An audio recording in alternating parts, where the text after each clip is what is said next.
Let's hit it.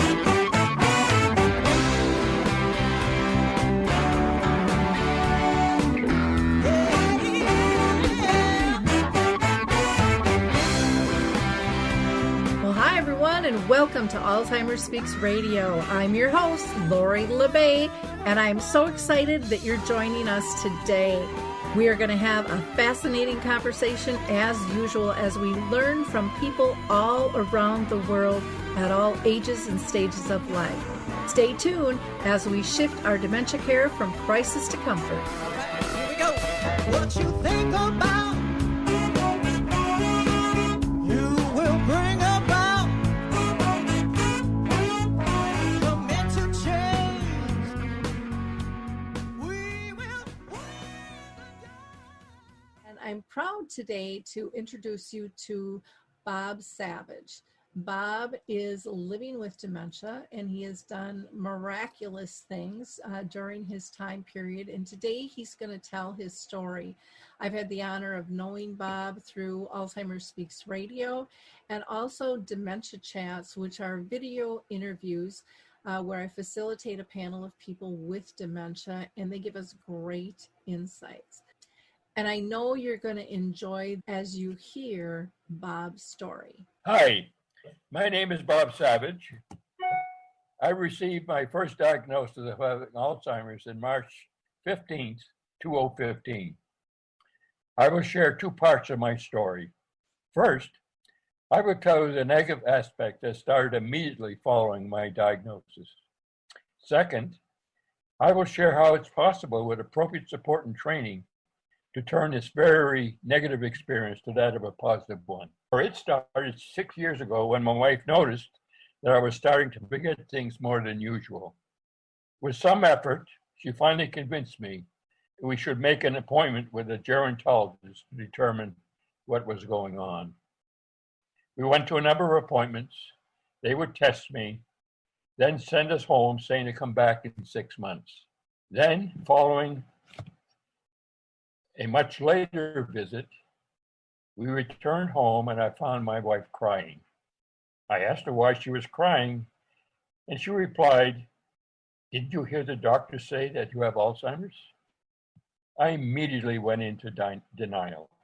Eventually, however, we decided to go to the Hartford Hospital Memory Care Unit, headed by Dr. Karen Blank, for another diagnosis.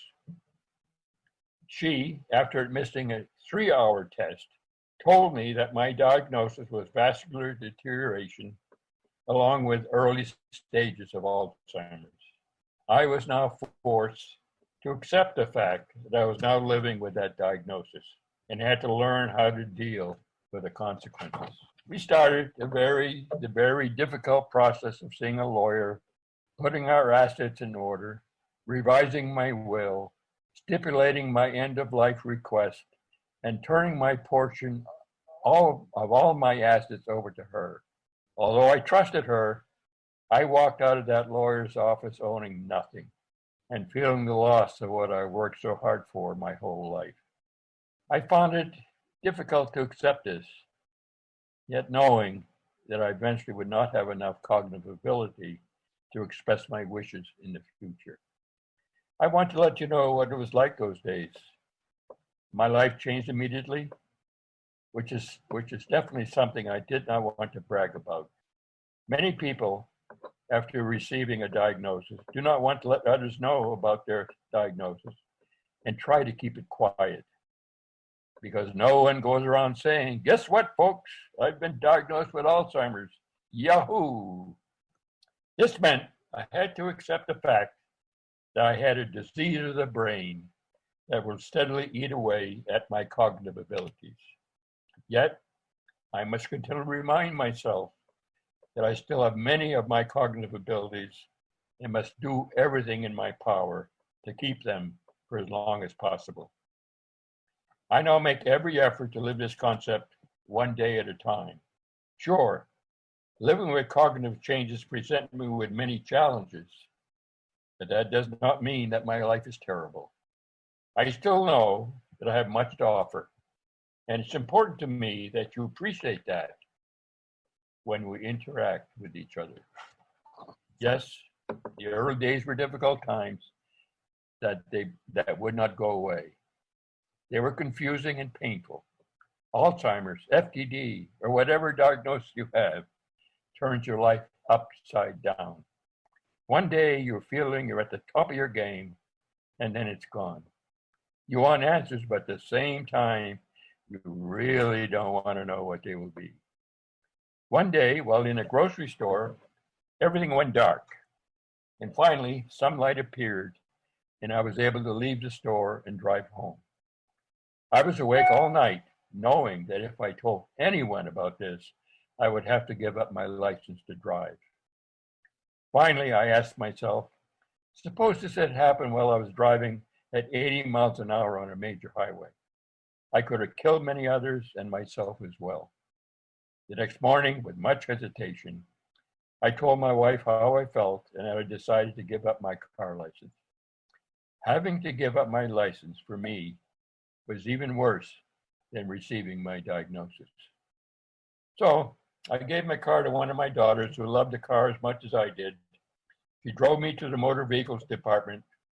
I turned my license card over to an employee, and while looking very bored, she gave me a card that looked just like my license, but now it was only an ID.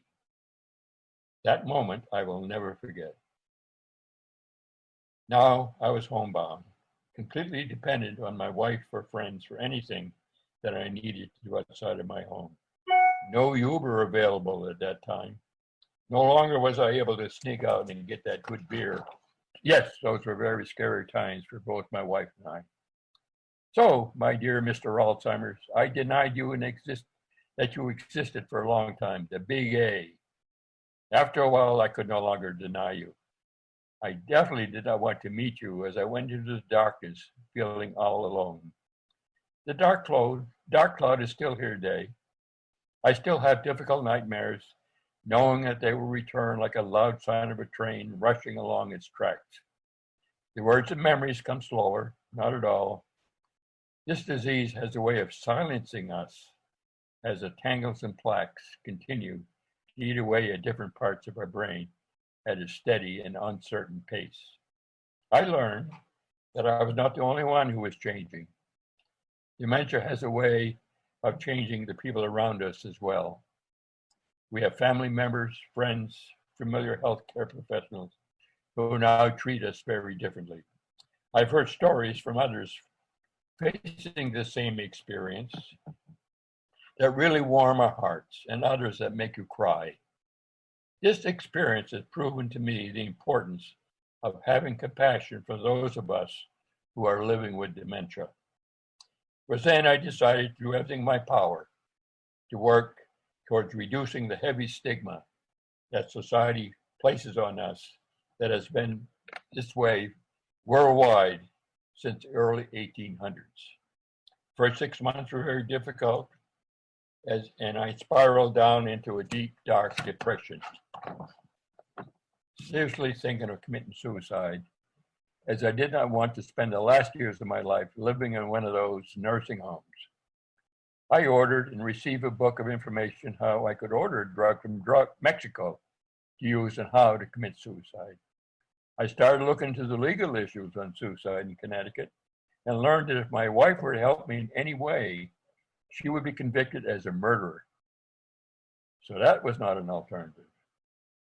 My wife and I continued to share our serious depression.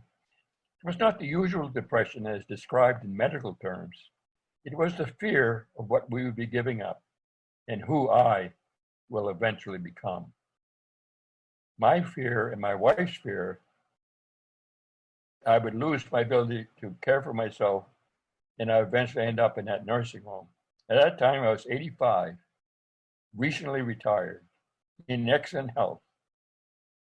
And I could then really end up living that nursing home for a number of very long and scary years. I started studying more about dementia and related issues online. My wife started attending support groups, and we kept up with our friends, attended entertainment events, all helping us to keep focused on our day-to-day living. I attended a support group sponsored by the Alzheimer Association that I felt could be helpful. In addition, they sponsored museum tours held at St. Joseph's University and the Matitech Museum. I spent more time with my family and grandchildren and having lunch with them on a regular basis. As I stated earlier, my first 6 months with dementia was very difficult for me. I withdrew from most activities and was very reserved in those I did participate. After a while, my Alzheimer's team encouraged me to continue to participate in support groups where I could be honest about my concerns and learn from other support groups. I also decided to be honest with my friends and others that I did have Alzheimer's. During my breakfast visits, I would ask them to be honest and let me know if they see any changes they saw from the previous time I was with them. This helped us to have an even closer relationship. This experience also taught me to maintain that same honest relationship with other people, and as a result, they would feel more comfortable when spending time with me and I with them. Slowly, I started to accept my life that would now be steadily changing, and at some point in the future, I would no longer be able to do the many things that I currently could do. Now, the thoughts of ending up in that nursing home where we move our elderly out of our societal mainstream, where one will be required to give up our independence and live under the restrictive governmental regulations that usually lessen, not encourage, an individual's ability to remain independent. Losing my independence was definitely something I did not want to experience. My wife felt the same way. We both started falling apart, thinking about having to live in the future under that dark dementia cloud. Our friends and family started seeing me in a different way. They started speaking to me slower. They were very hesitant to talk to me. They would speak mostly to my wife, would look at me with that worried look and talk to me in an awkward way and seem very overly concerned. It was at that point when I started to realize that the Bob Savage I knew as being fairly normal was now seen as that demented Bob Savage. This was very hard for me to accept, as I personally felt I had not changed that much. My wife and I were doing our best to keep upbeat, but the strain and fear of the future caused by this stigma was also placing a heavy burden on us, and we felt at times it was just too much to handle. So, with some support from my support group members, I started looking at my positive ability that helped me in the past to determine what could work for me now and help to cope with my dementia.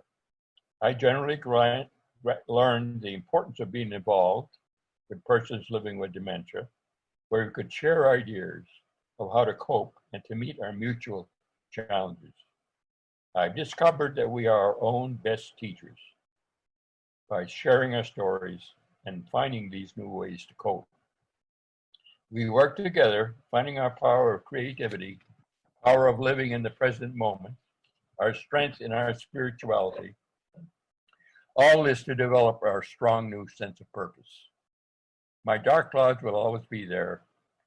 I will continue to have nightmares like a train coming down the track, and I will continue to work as hard as I can to help reduce the stigma that we all face.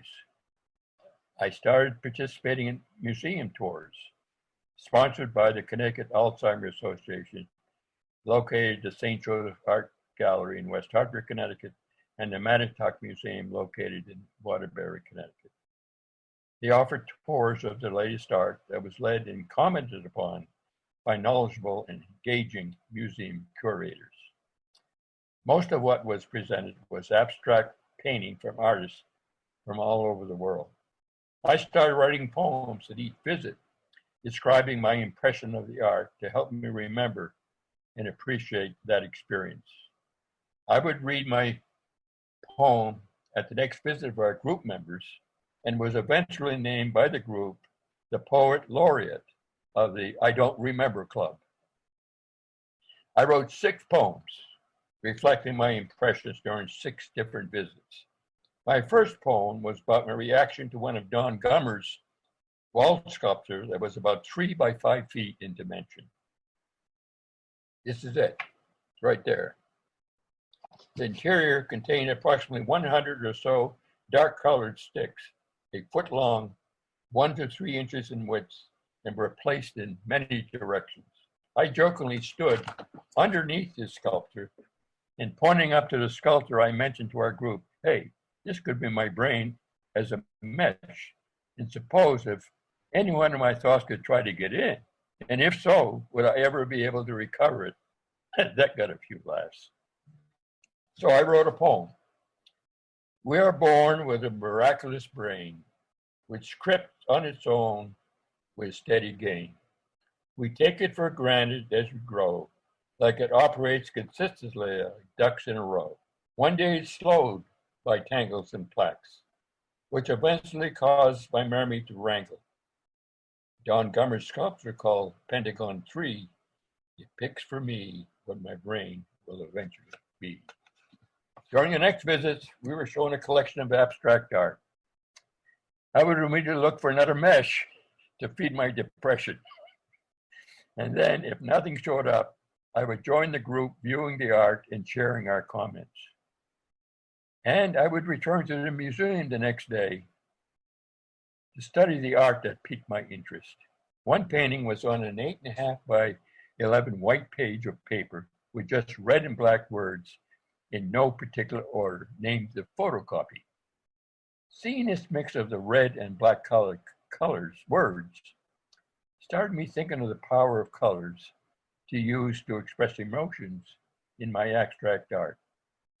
I then started to seriously study online how the power of each color and the size of a brushstroke helped me to show my emotions on my abstract art. The Mattituck Museum on each visit would provide lunch, followed by a basic 1-hour art class. I still refer to those techniques that I learned there as I paint today. From that point on, my interest was primarily devoted to abstract painting and much less to writing poetry. My wife helped me set up a room in our house where I could freely paint. I took advantage of every opportunity available to me to experiment in painting abstract art. One of the museum art teachers referred me to Blick's art store close by. I met young aspiring artists working there with various levels of art painting experience. When I needed help, I would go to the store and 1 or 2 staff would help me by suggesting colors and brushes that I could use for impact. I would return later to show them what I was working on, and they would offer me more helpful hints. They also encouraged me to study colors online, learn emotions related to each shade of each color, which expressed my emotions on each painting. Later, when I entered the store, they would recognize me and help me in many ways. Unfortunately, I can no longer visit the store. However, I order all my art supplies from the Blick warehouse. I now have painted over 30 abstract paintings on different sizes of canvases that help reflect the different stages of my Dementia's progress, reminding how far I have come. They are all hanging up on the walls of my room, helping to make my room much more colorful. And here I'd like to show some of my paintings. This is a painting that I call the Alzheimer River.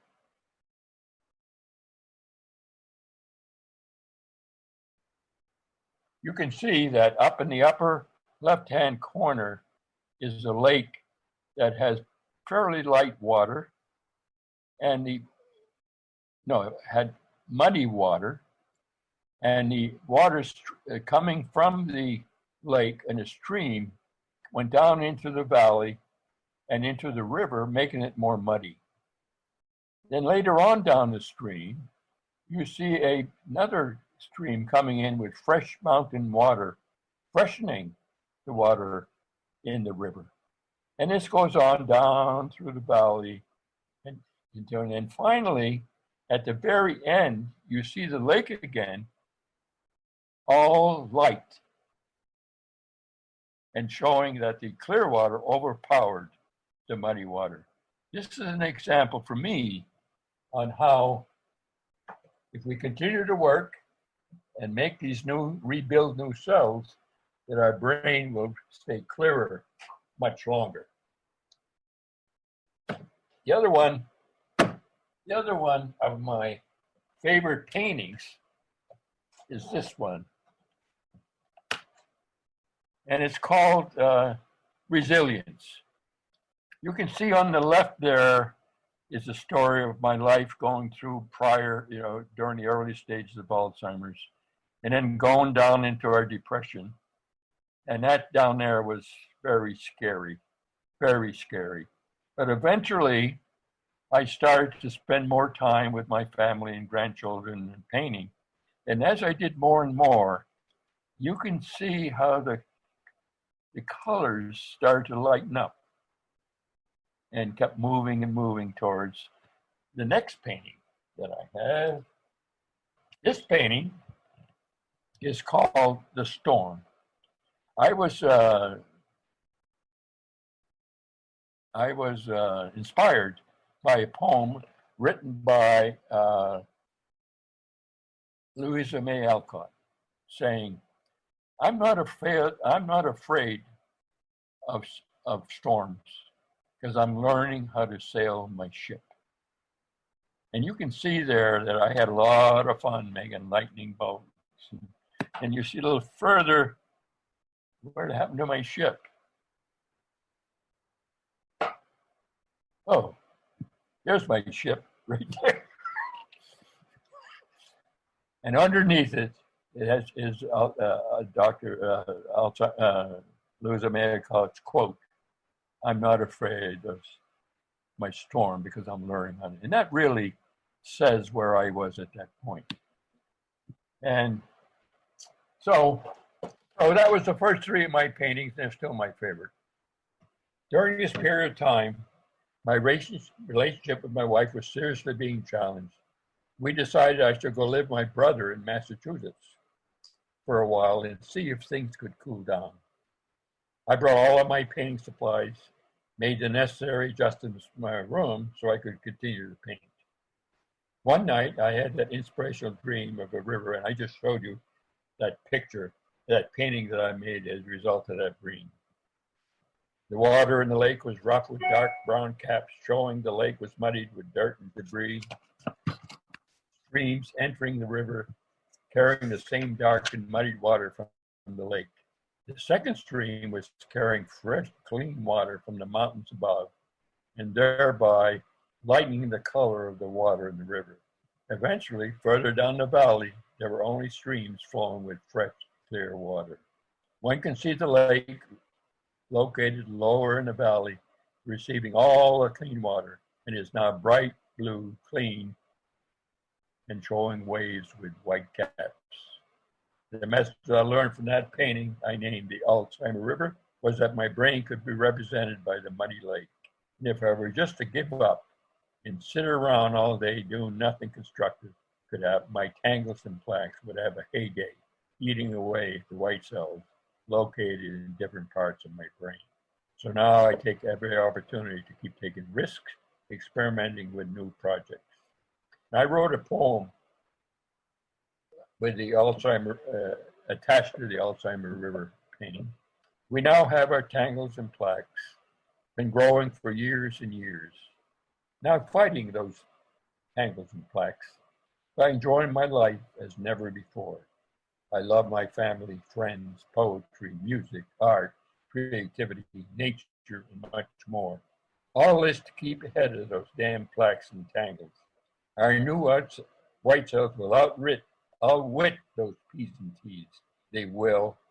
I know they will. Yes, oh yes. From that point on, I continue to make every opportunity to stay active. Yes, oh yes.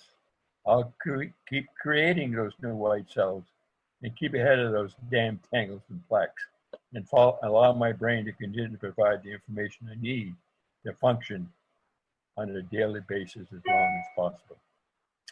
After 3 months or so, my brother decided I should return home, that he would return to the full privacy of his home.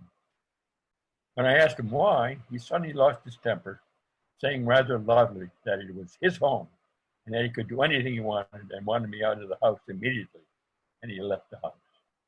So I started packing my things to my car and decided that I would move to a motel close by until I figured out where I could go live now.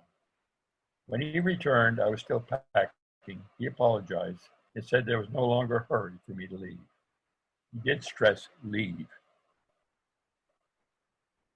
I think the reason he wanted me to leave was that a few years earlier, he took full care of his wife, who lived with Alzheimer's for 5 years until she died at home, which was very stressful and difficult for him. And I think he was afraid that I would eventually end up the same way and that he would have to take care of me. Eventually, we were able to return to our early relationship to where it was previously. So I called my wife, telling me I had to return home. She agreed, and I left the next day. Shortly, I returned to the Alzheimer's Association and participated in my support groups for persons living with dementia.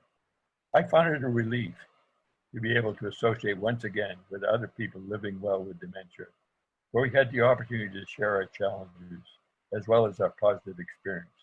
My wife continued to attend her support groups for partners living with dementia. So this is one of my favorite poems that I wrote at the following a visit at the Mattatuck Museum, September 17th to 15th. Prints were by Albrecht Dürer and Rembrandt's, titled The Veneration of Christ. All prints were powerful, showing the talents of both artists. Most prints emphasize the suffering of Christ during and after his crucifixion. Following the viewing of the prints, I felt sad and wished that the prints focused more on the wonderful works of Christ prior to and following his lifetime. The art was not very lifting for care partners and persons living with dementia to see. We did, however, appreciate the intricacies and carefully crafted works of art. Below is a non-writing poem that describing a part of our group experience that day. Please note that Jennifer is a person living with fairly advanced dementia. I call the poem Jennifer's Day. Judy, our leader, presented a brief background of Durer's family. She mentioned his mother had 18 children. Jennifer responded loudly, "You go, woman." The group broke out in laughter and appreciation. Judy then said that 15 of her children died at birth. Junior again responded, "That's awful." Another loud and appreciative response from the group. People walking by who knew we were a dementia group wondered how we could be laughing and responding so loudly. Because we can. Yes, we can. We sure can. Thank you, Jennifer. Thank you, Mattatuck. During another visit, I entered the gallery, and after coffee and treats, the curator provided us with opportunities to review 6 abstracts starting by presenting artists. 12 chairs were placed in front of the paintings. The curator provided us information about the artist and then led a discussion to share what we saw in the paintings. At first, all were hesitant to share what they saw and felt. Gradually, one or two took the risk of sharing as to what they saw. In a few minutes, more members started sharing their opinions. There was laughing, crying, wise remarks, but most meaningful was most members of our group participated. The value of this process showed that we can have all our interpretations on any topic that relates to our life experience. Our experience of sharing our group process plays a key role in making this positive experience as well. During this time, I attended a workshop led by a woman living well with dementia, where we shared examples of what we're doing to help meet our new challenges. She stressed that all that we identified was very important. But what was even more important was that we developed a new, stronger sense of purpose under which all would follow. This became my primary goal. My new sense of purpose is that I will do everything I can to live a more positive life, attend meaningful training events, meet regularly with friends, spend quality time with my family, my 10 grandchildren, one of whom is my great-grandchild. It was around this time that my wife and I decided it was time for me to leave home and live in an assisted living component of that nursing home. We decided I should live at Livewell. I was fairly close to our home and offered a very progressive program. I now have been living there for 3 years, and while there are many restrictions, especially during the COVID-19 period, I do find Livewell to be very supportive in as many ways as they are permitted to do so.